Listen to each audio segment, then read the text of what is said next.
ഈ സർക്കാർ പരസ്യങ്ങൾ വ്യാപകമായിട്ട് ഇപ്പോൾ പുറത്ത് ഹോർഡിങ്ങുകൾ, ബസ്സിൽ പരസ്യങ്ങൾ, അതുപോലെ തന്നെ പത്രങ്ങളിൽ പരസ്യങ്ങൾ. പക്ഷേ ഇവിടെ എല്ലാം മുഖ്യമന്ത്രി മാത്രമേ ഉള്ളൂ. മറ്റൊരു മന്ത്രിമാരുടെ ഇപ്പോൾ പല വകുപ്പുകളെക്കുറിച്ചുമുള്ള റോഡെല്ലാം നന്നായി, സ്കൂളുകൾ നേരത്തെ തുറന്നു, വർഗീയ കലാപങ്ങളില്ലാത്ത 10 വർഷം, പവർ കട്ടില്ലാത്ത 10 വർഷം, ഇങ്ങനെ പല പരസ്യങ്ങൾ വരുന്നുണ്ട്. പക്ഷേ ഒന്നിലും മുഖ്യമന്ത്രി അല്ലാതെ മറ്റാരുമല്ല. അല്ല, അതിപ്പോൾ പേഴ്സണാലിറ്റി കൾട്ട് എന്ന് പറയുന്നത് ഈ ആധുനിക രാഷ്ട്രീയത്തിലൊരു പ്രധാനപ്പെട്ട കാര്യമാണല്ലോ. നമ്മൾ കേന്ദ്ര സർക്കാരിൻ്റെ പരസ്യം നോക്കിയാൽ ഇതേമാതിരിയാണ്. നരേന്ദ്രമോദിയാണ് മുഴുവൻ പരസ്യങ്ങളിലും നിറഞ്ഞു നിൽക്കുന്നത്. അല്ലെങ്കിൽ ഏതെങ്കിലും വകുപ്പ് മന്ത്രിമാരുടേതായിട്ടുള്ളൊരു സേ ഇല്ല. അധികാരത്തിൻ്റെ ഒരു സെൻട്രലൈസേഷൻ നടന്നിട്ടുണ്ട്, അധികാര കേന്ദ്രീകരണം നടന്നിട്ടുണ്ട്. അപ്പോൾ അതിൻ്റെ ഒരു പ്രതിഫലനമായി വേണം നമ്മളിതിനെ കാണാനെന്നാണ് എനിക്ക് തോന്നുന്നത്. അത് ആഗോളതലത്തിൽ അങ്ങനെ സംഭവിക്കുന്നുണ്ട്. ഈ പറഞ്ഞ ഏതെങ്കിലും ഒരു വ്യക്തിയെ പ്രൊജക്റ്റ് ചെയ്ത് ആ അധികാരത്തിൻ്റെ സിമ്പിളായ ആ വ്യക്തിയെ പ്രതിഷ്ഠിക്കുക എന്നുള്ള ഒരു രീതിയാണത്.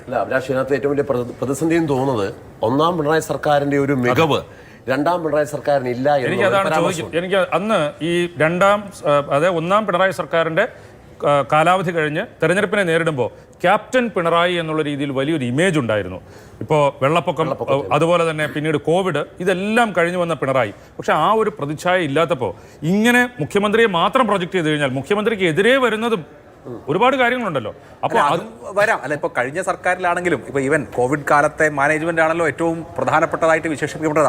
അന്നത്തെ ആരോഗ്യമന്ത്രി കെ ശൈലജ സംസാരിക്കുമ്പോൾ ബഹുമാനപ്പെട്ട മുഖ്യമന്ത്രിയുടെ നിർദ്ദേശം അനുസരിച്ച് എന്ന വാചകമില്ലാതെ സ്വന്തമായി ഞാൻ എന്ന് പറഞ്ഞൊരു വാചകം തുടങ്ങുമായിരുന്നില്ല. ഇപ്പോഴും അങ്ങനെയാണ്, മുമ്പും അങ്ങനെയായിരുന്നു. അല്ല, ഇതിൽ ഒരു വിശദീകരണം വരുന്നുണ്ട്. കാരണം ഒന്നാം പിണറായി സർക്കാരും രണ്ടാം പിണറായി സർക്കാരും നമ്മൾ രണ്ടാം പിണറായി സർക്കാർ പോരാ, ഒന്നാം പിണറായി സർക്കാർ നല്ലതാണ് എന്നുള്ള പരാമർശം നടത്തുമ്പോൾ അതിനൊരു ഉദാഹരണമായിട്ട് ഇടത് ഹാൻഡിലുകൾ വിശദീകരിക്കുന്നത് ഇങ്ങനെയാണ്. അതായത് 2011 മുതൽ 16 വരെയുള്ള ഉമ്മൻചാണ്ടി സർക്കാരിൻ്റെ കാലത്തെ വൃത്തികേടുകളും വികസനമില്ലായ്മയും എല്ലാം പരിഹരിക്കാൻ വേണ്ടി എത്തിയതായിരുന്നു 2016 പിണറായി സർക്കാരിൻ്റെ ഒന്നാം പിണറായി സർക്കാരിൻ്റെ സമയം. ആ ഒന്നാം പിണറായി സർക്കാരിൻ്റെ സമയം അവർ ഏകദേശമൊക്കെ വൃത്തിയാക്കി. രണ്ടാം പിണറായി സർക്കാർ എത്തുമ്പോൾ ഉമ്മൻചാണ്ടി സർക്കാരിൻ്റെ അത്രയും പ്രശ്നങ്ങൾ ഈ 16 ബാക്കിയുണ്ടായിരുന്നില്ല. അതാണ്. അപ്പോൾ സ്വാഭാവികമായിട്ടും ആ വൃത്തിയാക്കാൻ ബാക്കിയില്ലാത്തത് കൊണ്ട് അതത്ര നന്നായില്ല എന്ന് പറയുന്നതിന് കാരണം ഒന്നാമത്തെ പിണറായി സർക്കാരിന്റെ സമയത്തെ വൃത്തിയാക്കൽ എന്ന് പറഞ്ഞാൽ UDF സർക്കാർ ഉണ്ടാക്കി വെച്ചിട്ടുള്ള പ്രശ്നങ്ങളൊക്കെ പരിഹരിക്കുകയായിരുന്നു. അത് പകുതി വരെ ചെയ്തു കഴിഞ്ഞു. ഇനിയും രണ്ടാം പിണറായി സർക്കാർ എത്തിയപ്പോൾ അത്ര കുഴപ്പമില്ലായിരുന്നു. അതുകൊണ്ട് കുറച്ച് വൃത്തിയാക്കിയാൽ മതി, നാട് വികസനത്തിലേക്ക്. വല്ലാത്ത ക്യാപ്സ്യൂൾ തന്നെ. രാഷ്ട്രീയമായി തെരഞ്ഞെടുപ്പിനെ മുഖ്യമന്ത്രി തന്നെ നയിക്കും എന്ന് പ്രഖ്യാപിച്ചു കഴിഞ്ഞിട്ടുണ്ടല്ലോ. അപ്പോൾ സ്വാഭാവികമായിട്ടും മുന്നണിയുടെ ഈ പ്രചാരണം നയിക്കുന്നത്, പ്രചാരണത്തിന് ഏറ്റവും മുന്നിലുള്ളത് മുഖ്യമന്ത്രി തന്നെയാണ്, മുഖ്യമന്ത്രിയുടെ പേരിലാണ്. അത് പിന്നെ ഇപ്പോൾ പോസിറ്റീവ് വോട്ടായാലും ശരി, നെഗറ്റീവ് വോട്ടായാലും ശരി, അതിൻ്റെ ക്യാപ്റ്റൻ ശരിക്കും ഇപ്പോഴും ക്യാപ്റ്റൻ അവർ പറയുന്നില്ല, അത് മാത്രമേ ഉള്ളൂ, മുഖ്യമന്ത്രി തന്നെയാണ്. മാത്രമല്ല പിണറായി സർക്കാർ എന്ന് മാത്രമേ ഇപ്പോഴും അവർ പറയുകയുള്ളൂ. പണ്ട് VS അച്യുതാനന്ദൻ സർക്കാരിൻ്റെ അവസാന കാലത്ത് ദേശാഭിമാനി പോലും VS സർക്കാർ എന്നുള്ളത് ഒഴിവാക്കിയിട്ട് LDF സർക്കാർ എന്ന ഒരു ഘട്ടത്തിലേക്ക് അവിടെ സംഘടനാപരമായി അതിനകത്ത് ഭിന്നതയൊക്കെ മൂർച്ഛിക്കുന്ന സമയത്ത് LDF സർക്കാർ, ഞാൻ ചോദിക്കുന്നത് ഇപ്പോൾ പിണറായി സർക്കാർ എന്ന് പറഞ്ഞു വരുന്നുണ്ടോ വാർത്ത? പിണറായി സർക്കാർ എന്ന് പറഞ്ഞാൽ എൻ്റെ അറിവിലില്ല കേട്ടോ. എൻ്റെ അറിവിൽ ഒരു സർക്കാരിനെ ഇടതുപക്ഷം എപ്പോഴും പറയുമ്പോൾ അതെങ്ങനെയായിരിക്കും, അത് LDF സർക്കാർ എന്ന് തന്നെ പറഞ്ഞാൽ. ഓക്കെ, ഞാനിത് പറയാൻ മറ്റൊരു കാര്യം കൂടെ ഉണ്ട്. ഇന്ന് പത്രങ്ങളിൽ വന്ന പരസ്യത്തിൽ പൊതുവിദ്യാഭ്യാസ വകുപ്പിനെ കുറിച്ചുള്ള ഒരു പരസ്യമുണ്ട്. അതിൽ ശരിക്കും പറഞ്ഞു കഴിഞ്ഞാൽ ശിവൻകുട്ടിയുടെ പടം കൊടുക്കേണ്ടതാണ്. പക്ഷെ അതിനകത്ത് ഒരു സാങ്കേതികമായ ഒരു പ്രശ്നമുള്ളത്, സുപ്രീം കോടതിയുടെ കർശനമായ നിർദ്ദേശമുണ്ട്. അതായത് ഇത്തരത്തിൽ സർക്കാർ പണം ചെലവഴിച്ച് നടത്തുന്ന പരസ്യങ്ങളിൽ, അത് പത്രങ്ങളിൽ പരസ്യം കൊടുക്കുമ്പോൾ പ്രധാനമന്ത്രി, പ്രസിഡന്റ്, ചീഫ് ജസ്റ്റിസ്, ഗവർണർ, മുഖ്യമന്ത്രി ഇത്രയും മാത്രമേ പാടുള്ളൂ എന്നുണ്ട്.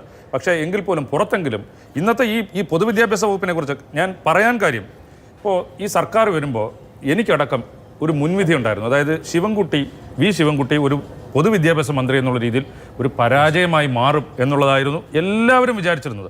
പക്ഷെ അതിനെ എല്ലാം തിരുത്തി കുറിച്ച് സർക്കാരിലെ ഏറ്റവും മികച്ച മന്ത്രിയായിട്ട് ഇത്രയും പ്രായോഗികത, ഓരോ പ്രശ്നങ്ങളിൽ ഇടപെട്ട്, അതല്ലെങ്കിൽ ഒരു കുട്ടികളുമായിട്ട് ചേർന്ന് നിന്ന്, പക്ഷേ അവരുടെ വിദ്യാഭ്യാസ കാര്യങ്ങൾ അവരെ നിരന്തരമായ പല കാര്യങ്ങളും ഓർമ്മിപ്പിക്കുന്ന അങ്ങനെയൊക്കെ ഉള്ള ഒരു മന്ത്രിയാണ്. പക്ഷേ അതുപോലും അവിടെ പോലും മുഖ്യമന്ത്രിയുടെ പടമാണുള്ളത്. അവിടെയല്ലേ ഇപ്പോൾ ഇന്ന് നമ്മൾ ഏറ്റവും കൂടുതൽ ചർച്ച ചെയ്യുന്ന ആഗോള അയ്യപ്പ സംഗമം. ആ അയ്യപ്പ സംഗമത്തിൽ അയ്യപ്പന്റെ ഫോട്ടോ എത്ര ചെറുതായിരുന്നു, അവിടെയും മുഖ്യമന്ത്രിയുടെ ഫോട്ടോ ആയിരുന്നു ഏറ്റവും വലുത്.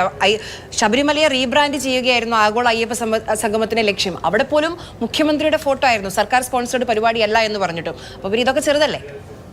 അപ്പോൾ ഇതിനകത്ത് എനിക്ക് ചോദിക്കാനുള്ള കാര്യം ഇത്. അതാണ് മുഖ്യമന്ത്രിക്കെതിരെ ഒരുപക്ഷെ ഭരണവിരുദ്ധ വികാരം, മുഖ്യമന്ത്രിയോടുള്ള എതിർപ്പ് എല്ലാം ഉണ്ടാകുമ്പോൾ അപ്പോഴും ഈ പടം തന്നെ വീണ്ടും വീണ്ടും ഉയർത്തി കാണിക്കുമ്പോൾ അത് ജനങ്ങളുടെ ഇടയിൽ നെഗറ്റീവ് ഇമ്പാക്റ്റ് ഉണ്ടാക്കില്ലേ? നേരത്തെ എം എ ബേബി തന്നെ വ്യക്തമാക്കിയിട്ടുള്ള ഒരു കാര്യം, ഈ തെരഞ്ഞെടുപ്പിനെ പിണറായി വിജയനാണ് നയിക്കുക എന്നുള്ളതാണ്. അപ്പോൾ പിണറായി വിജയനെ ക്യാപ്റ്റനാക്കി നിർത്തിക്കൊണ്ട് പിണറായി വിജയന്റെ വിജയമാണെങ്കിലും പരാജയമാണെങ്കിലും ഞങ്ങൾ അത് ഏറ്റുവാങ്ങാൻ റെഡി എന്നുള്ള നിലയിൽ പിണറായി വിജയനെയാണ് മുന്നിൽ നിർത്തി തെരഞ്ഞെടുപ്പ് നേരിടുന്നത്. അല്ലാതെ ഒരു ഓപ്ഷൻ ഇപ്പോൾ ശൈല ടീച്ചറോ അല്ലെങ്കിൽ വേറൊരു ഓപ്ഷനോ ആലോചിക്കുന്നില്ല.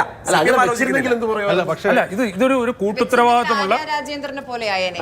നിങ്ങൾക്ക് ആദ്യമേ ബോധ്യപ്പെട്ടു ഇവരെ നിർത്തിയാൽ ജയിക്കാൻ കഴിയില്ല, അതുകൊണ്ട് നിങ്ങൾ മാറ്റി നിർത്തുകയാണ് എന്നുള്ളൊരു ക്യാപ്സ്യൂൾ അവിടെ വന്നേനെ. വിമർശനം കൂടി വരാം, നമുക്ക് നോക്കാവുന്നതാണ്. സാധാരണ സർക്കാരുകളെല്ലാം പലപ്പോഴും ഈ തെരഞ്ഞെടുപ്പ് കഴിയുമ്പോൾ ഒക്കെ പലപ്പോഴും പറയാറുള്ളത് സർക്കാരിൻ്റെ വികസന നേട്ടങ്ങൾ ജനങ്ങളിലേക്ക് എത്തിക്കാൻ കഴിഞ്ഞില്ല എന്നാണ് പലപ്പോഴും പറയുന്നത്. പക്ഷേ ഇവിടെ ചെയ്തതും ചെയ്യാത്തതുമായ എല്ലാ കാര്യങ്ങളും കൃത്യമായി പ്രചാരണ രംഗത്ത് കൊണ്ടുവരാൻ വേണ്ടി LDF സർക്കാരിന് കഴിയുന്നുണ്ട് എന്നുള്ള കാര്യമാണ്. അതായത് തെരഞ്ഞെടുപ്പ് അടുക്കുമ്പോൾ മാത്രമല്ല, വളരെ എനിക്ക് തോന്നുന്നു അവരുടെ ഒരു പ്രചാരണ മെഷീനറി സർക്കാരിന്റെ. പക്ഷെ അത് പരാജയമാണെന്നാണ് തദ്ദേശ ഭരണത്തിന് ശേഷമുള്ള പാർട്ടിയുടെ വിലയിരുത്തൽ.